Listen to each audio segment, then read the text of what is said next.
Hello students, welcome to guidance গুরু চ্যানেলে তোমাদের সকলকে স্বাগত। আশা করি প্রত্যেকেই ভালো আছো এবং প্রত্যেকেই সুস্থ রয়েছো।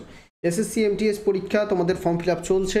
পরীক্ষার মাত্র আমরা যদি ধরে নিই এখন থেকেই, তাহলে তোমাদের প্রায় 3 মাস সময় এখনও রয়েছে। সেই জন্য আমরা প্রত্যেক দিন এসএসসি এমটিএস জিকে ক্লাসটা করছি, কারণ জিকে তোমাদের এমটিএস পরীক্ষার জন্য সবথেকে গুরুত্বপূর্ণ বিষয় হচ্ছে জিকেতে যে বেশি নাম্বার তুলতে পারবে সেই কিন্তু অন্যদের থেকে এগিয়ে যাবে। আমাদের আজ হচ্ছে জিকের 38 নম্বর ক্লাস। এর আগে আমরা 37টা ক্লাস করেছি, না দেখে থাকলে অবশ্যই চ্যানেলে পেয়ে যাবে, প্রত্যেকে দেখে নিও। আজ আমরা করব 26/10/2021 সালে পরীক্ষা হওয়া থার্ড শিফটের প্রশ্নোত্তর। এখানেও প্রত্যেক দিনের মতো 25টা প্রিভিয়াস ইয়ারের প্রশ্ন থাকবে এবং প্রিভিয়াস ইয়ার তোমাদের পরীক্ষার জন্য অতি গুরুত্বপূর্ণ, তাই প্রত্যেকটা প্রশ্ন মন দিয়ে দেখবে, প্রত্যেক দিনের ক্লাসগুলো মন দিয়ে দেখবে। প্রত্যেক দিন ক্লাসের সময় হচ্ছে আমাদের সন্ধ্যে 7টার সময় ক্লাস আপলোড হয়, সেই সময় চ্যানেলের মধ্যে ক্লাস পেয়ে যাবে, ঠিক আছে? চলো, আর তোমরা যাতে জিকেতে 25-এর মধ্যে 22 বা 20 বা 22 স্কোর করতে পারো, সেজন্য আমি জিকে পেড গ্রুপ তোমাদের চালু করেছি, যেটা টেলিগ্রামে পেড গ্রুপ একটা ওপেন করেছি, ঠিক আছে? এই পেড গ্রুপে যদি তুমি জয়েন করো, তাহলে 2020, 21, 22, 23 সালের সম্পূর্ণ জিকে পিডিএফ, প্রিভিয়াস ইয়ারের জিকে পিডিএফ সম্পূর্ণ বাংলাতে পেয়ে যাবে। আর পেয়ে যাবে 2023-24 সালের কারেন্ট অ্যাফেয়ার সম্পূর্ণ বাংলাতে, স্ট্যাটিক জিকে সঙ্গে মোস্ট ইম্পর্ট্যান্ট সাজেস্টিভ এমসিকিউ, এত কিছু তোমরা পাবে মাত্র 249 টাকার বিনিময়ে। তো তোমরা যদি এই গ্রুপে জয়েন করতে চাও, তাহলে আমাদের যে হোয়াটসঅ্যাপ নাম্বার আছে, সেই হোয়াটসঅ্যাপ নাম্বারে একবার অবশ্যই হোয়াটসঅ্যাপ করো, প্রসেস বলে দেবো কীভাবে জয়েন করতে হবে। চলো, আর দেরি করবো না, প্রথম প্রশ্নে চলে যাবো আমরা। কি আছে প্রথম প্রশ্ন দেখো। প্রথম প্রশ্ন হচ্ছে, ভারতের কোন রাজ্যে 2020 সালের সেপ্টেম্বর পর্যন্ত জেলার সংখ্যা সবচেয়ে কম ছিল? যেহেতু 2021 সালের পরীক্ষায়, তাই এটা এসএসসি বলে দিয়েছে যে 2020 সালের সেপ্টেম্বর পর্যন্ত। কারেক্ট আনসার কী হবে? Goa is the correct answer. যদি আমরা এখনও বলি এখনও ভারতের কোন রাজ্যে সবচেয়ে কম ডিস্ট্রিক্ট আছে, তখন বলতে হবে গোয়া। গোয়াতে মাত্র 2টো ডিস্ট্রিক্ট, এক হচ্ছে নর্থ গোয়া আর এক হচ্ছে সাউথ গোয়া। যদি প্রশ্ন থাকে যে কোন রাজ্যে সব থেকে বেশি ডিস্ট্রিক্ট আছে, তখন হবে উত্তরপ্রদেশে 75টা ডিস্ট্রিক্ট আছে। যদি বলা হয় সব থেকে বেশি লোকসভা কেন্দ্র কোথায় আছে, তখন বলতে হবে উত্তরপ্রদেশের সবচেয়ে বেশি লোকসভা কেন্দ্র রয়েছে, ঠিক আছে? আর ভারতের সবচেয়ে বৃহত্তম রাজ্য যদি বলা হয়, তখন হবে বৃহত্তম রাজ্য হচ্ছে রাজস্থান, ঠিক আছে? ক্ষুদ্রতম রাজ্য যদি বলা হয়, তখন হবে গোয়া।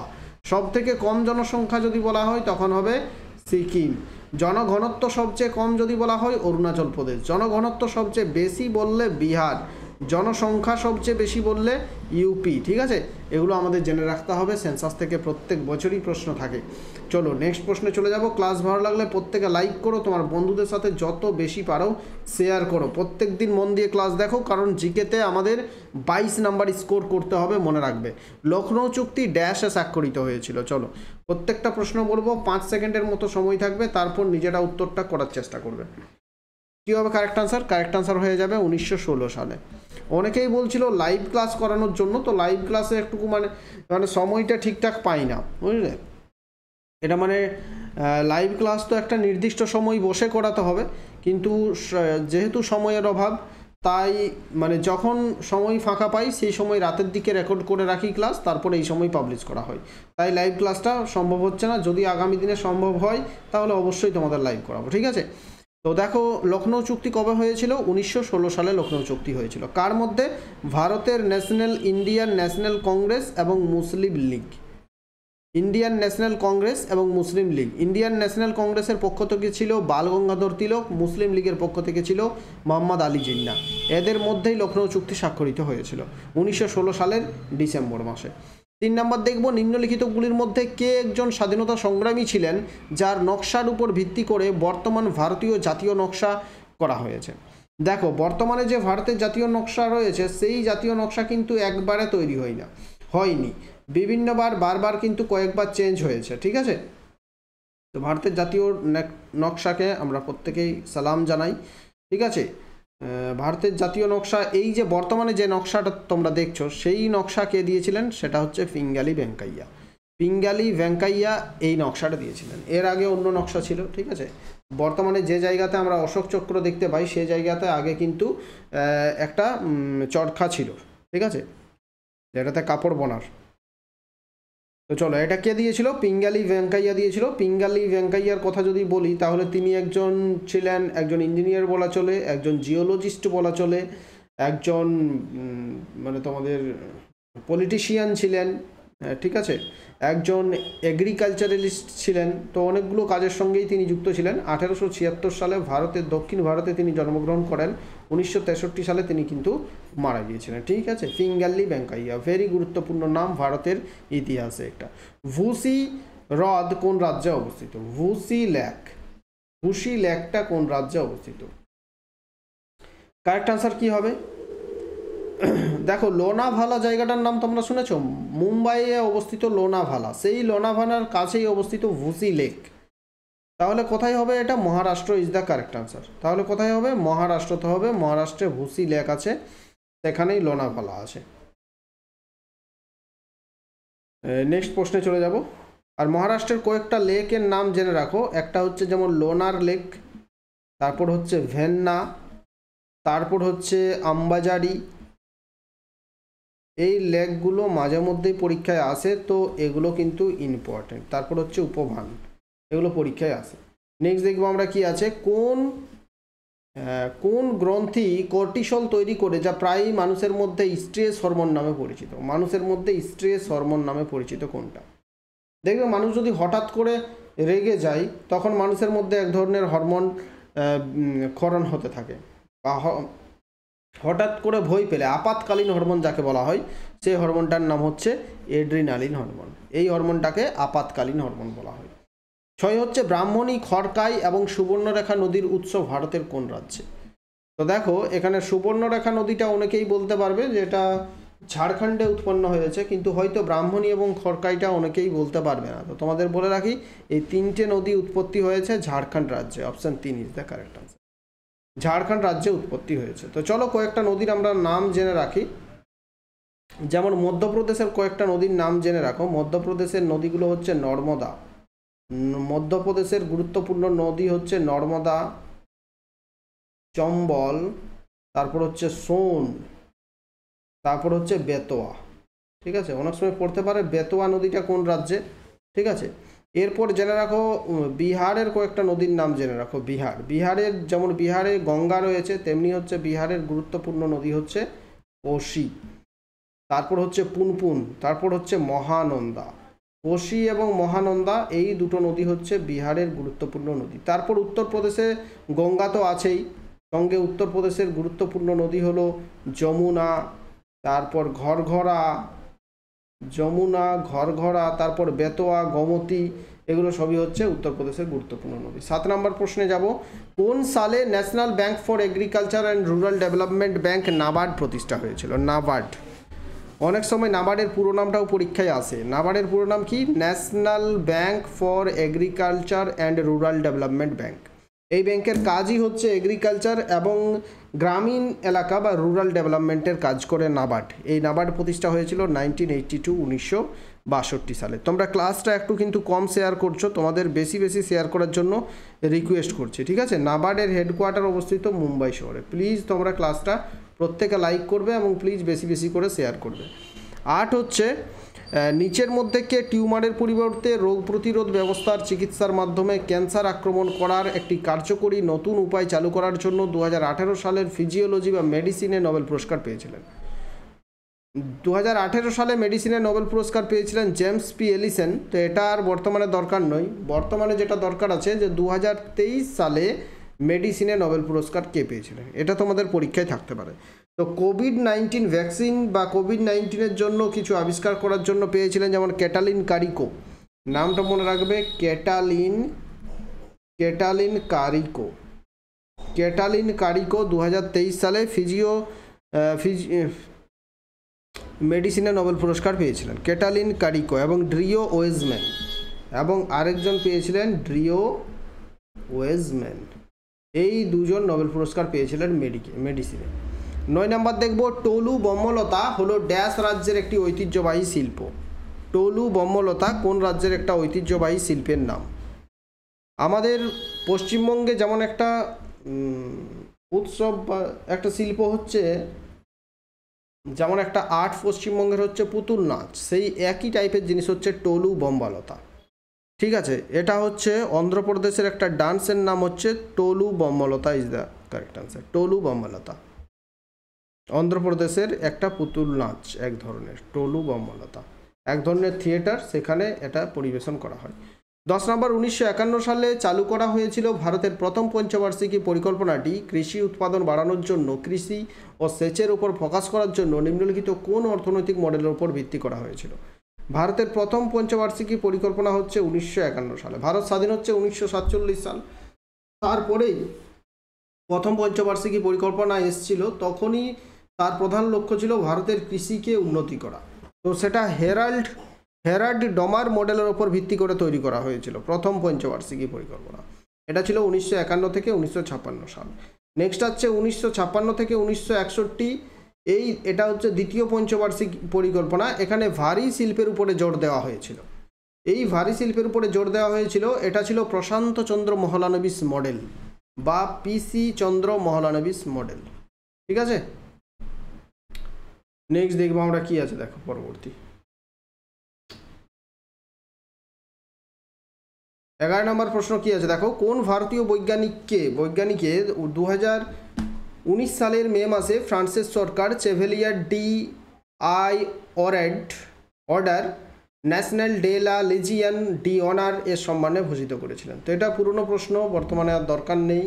ঠিক আছে, এই প্রশ্নটা স্কিপ করে দিচ্ছি, বর্তমানে আর এটার দরকার নেই। তখনের কারেন্ট অ্যাফেয়ার্স ছিল, তো জেনে রাখো এই ধরনের প্রশ্ন তোমাদের পরীক্ষায় থাকতে পারে। ঠিক আছে, তো সেটা কারেন্ট ডেটা থাকবে, 2023 বা 2024 সালের থাকবে, 2019 সালের এত পুরনো থাকবে না। 12 দেখো, বাসেল নর্মগুলি আর্থিক ব্যবস্থার কোন দিকের উপর ফোকাস করে? বাসেল নর্ম বলতে কি? বাসেল নর্মস, এটা একটা ইকোনমিক্সের প্রশ্ন, ফিনান্স থেকে প্রশ্নটা দিয়েছে। সারা বিশ্বে ব্যাংকিং সিস্টেমটাকে আরও ভালো করার জন্য বাসেল নর্মস চালু করা হয়েছিল, যেখানে 3টা নর্মস ছিল, যেটা হচ্ছে বাসেল 1, বাসেল 2 এবং বাসেল 3। 3টা নর্মস চালু করা হয়েছিল। ঠিক আছে, ব্যাংকিং সিস্টেমকে সারা বিশ্বে আরও উন্নত করার জন্য। তাহলে আর্থিক ব্যবস্থার কোন দিকের উপর ফোকাস করেছিল? এটা ব্যাংকিং সিস্টেমের ওপর ফোকাস করে বাসেল নর্মস চালু করা হয়েছিল। 13 হচ্ছে Mrs Funnybones she just like you and a lot like me বইটির লেখক কোন ভারতীয় অভিনেতা? এটা অভিনেত্রী হবে, কারণ এটা লিখেছিলেন কে? টুইঙ্কেল খান্না এই বইটা লিখেছেন, অভিনেত্রী twinkle Khanna is the correct answer. 14 হচ্ছে 2020 সালের জুলাই পর্যন্ত নিম্নলিখিতগুলির মধ্যে কে একজন ভারতীয় রাজ্যের সর্বকনিষ্ঠ গভর্নর ছিলেন? ভীষণ গরম, বৃষ্টি একবারে নেই বললেই চলে, আর এই গরমের মধ্যে ক্লাস করাতে ভীষণ সমস্যা হয়, প্রচুর সমস্যা হয়। তাও তোমাদের একটা ক্লাস প্রত্যেক দিন চালিয়ে যাচ্ছি।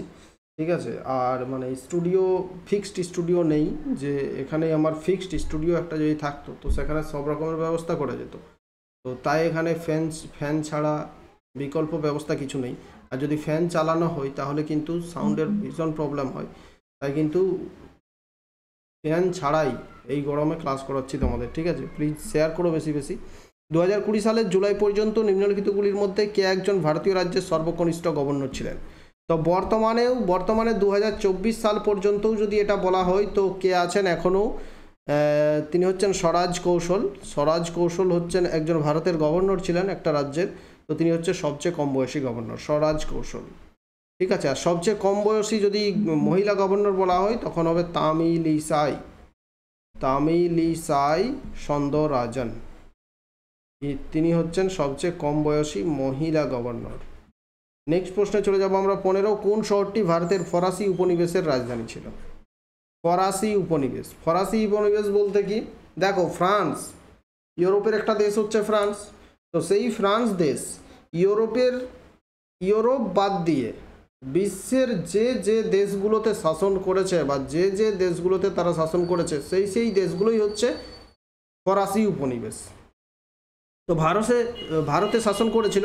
তো ভারতে যে ফরাসি উপনিবেশগুলো ছিল তাদের মধ্যে রাজধানী হচ্ছে Pondicherry is the correct answer, option 3। ঠিক আছে, Pondicherry is the correct answer. Pondicherry হচ্ছে ফরাসিদের রাজধানী ছিল। পন্ডিচেরি বর্তমানে ভারতের একটা কেন্দ্রশাসিত অঞ্চল। পন্ডিচেরি ভারতের ফরাসি উপনিবেশগুলোর রাজধানী ছিল। আর পন্ডিচেরিকে ইতিহাসে লিটল ফ্রান্স বলা হতো। ভারতের ইন্ডিয়াজ লিটল ফ্রান্স হচ্ছে পন্ডিচেরি। 16 দেখো, মন্দ আত্মাদের তাড়ানোর একটি উৎসব ড্যাশ রাজ্যে পালিত হয়। মপিন হচ্ছে একটা উৎসব যেটা হচ্ছে খারাপ আত্মাদের তাড়ানোর উৎসব, এটা কোন রাজ্যে পালিত হয়? দেখো সেই রাজ্যের কয়েকটা উৎসবের নাম বলে দিচ্ছি। এক হচ্ছে লসার উৎসব, তারপর হচ্ছে শলাং উৎসব, তাহলেই তোমরা বুঝতে পারবে যে এটা কোন রাজ্যের আমি কথা বলছি। তারপর হচ্ছে চাল লোকু উৎসব, এটা আমি কথা বলছি কোন রাজ্যের? তারপর হচ্ছে ড্রি উৎসব, এটা আমি কথা বলছি অরুণাচল প্রদেশের। অরুণাচল প্রদেশের একটা উৎসব হচ্ছে মপিন, আর এটা মন্দ আত্মাদের তাড়ানোর একটা উৎসব। 17, ভারতের নাগাল্যান্ড রাজ্য এবং মায়ানমারের সাংগাইং অঞ্চলের পার্বত্য সীমান্তে চারপাশে চূড়ান উপর উঠে আসা পর্বতশৃঙ্গের নাম কি? দেখো ভারতের নাগাল্যান্ড এবং মায়ানমারের সাংগাইং অঞ্চল বা মায়ানমার এবং নাগাল্যান্ড এই দুটোকে বিচ্ছেদ করেছে একটা পর্বত শ্রেণী বা ছোট ছোট পাহাড় শ্রেণী, তাদের নাম হচ্ছে কি? সরমতি পাহাড়, সরমতি পর্বত। নাগাল্যান্ড এদিকে আর মায়ানমারকে আলাদা করেছে সরমতি পাহাড়, ঠিক আছে, পাহাড়ের চূড়া আছে, এগুলো আলাদা করেছে। 18 নম্বরে দেখবো আমরা নিচের কোনটি মহারাষ্ট্র রাজ্যের একটি পারফর্মিং আর্ট? যেমন আমি বললাম এখনই থলু বোম্মালাই, সেটা পারফর্মিং আর্ট, এটা হচ্ছে কোথাকার? এটা ছিল অন্ধ্রপ্রদেশের। এখন বলছে মহারাষ্ট্রের একটি পারফর্মিং আর্টের নাম কি? কারেক্ট আনসার কি হবে? লাভানি বা লাবণী বা লাভানি। লাভানি হচ্ছে মহারাষ্ট্রের একটা ফক ডান্স বা পারফর্মিং আর্ট। কালবেলিয়াটা কোথাকার তোমরা কমেন্ট করবে। চলো এখানে একটা হোমওয়ার্ক আমি দিয়ে দিচ্ছি।